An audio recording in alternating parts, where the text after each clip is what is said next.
Prima di dirvi ciao, vi dico grazie e ci metto tutto me stesso, perché il mondo Caritas è stato fondamentale per tutte le mie scelte. Con queste parole e tanta commozione il cardinale Francesco Montenegro ha comunicato al Consiglio nazionale della Caritas italiana la sua sofferta decisione di rimettere il mandato di presidente della Commissione episcopale per il servizio della carità e la salute ed anche della presidenza di Caritas italiana e della consulta ecclesiale degli organismi socio-assistenziali. Una scelta maturata dopo una lunga riflessione dettata dal senso di responsabilità nei confronti della sua diocesi di Agrigento, che richiede la sua attenzione e la sua presenza costante.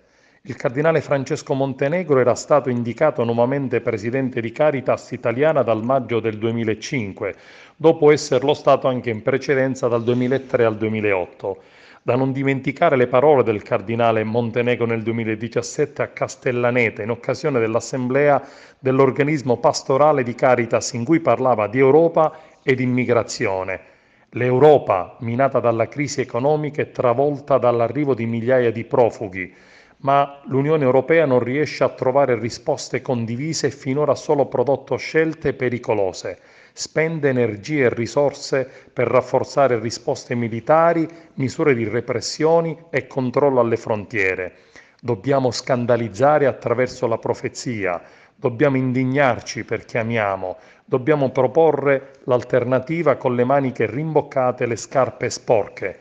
Al cardinale Montenegro va la gratitudine del direttore, di tutti gli operatori di Caritas italiane e delle Caritas diocesane per questi anni in cui ci ha accompagnato e guidato con grande umanità, capacità di dialogo e lungimiranza. Affidiamo al Signore il suo impegno futuro nella certezza che nel proseguire il suo servizio alla Chiesa continuerà ad essere un pastore attento e capace di ascoltare e far ascoltare il grido dei poveri per cercare di aiutarli a riprendere la vita con dignità.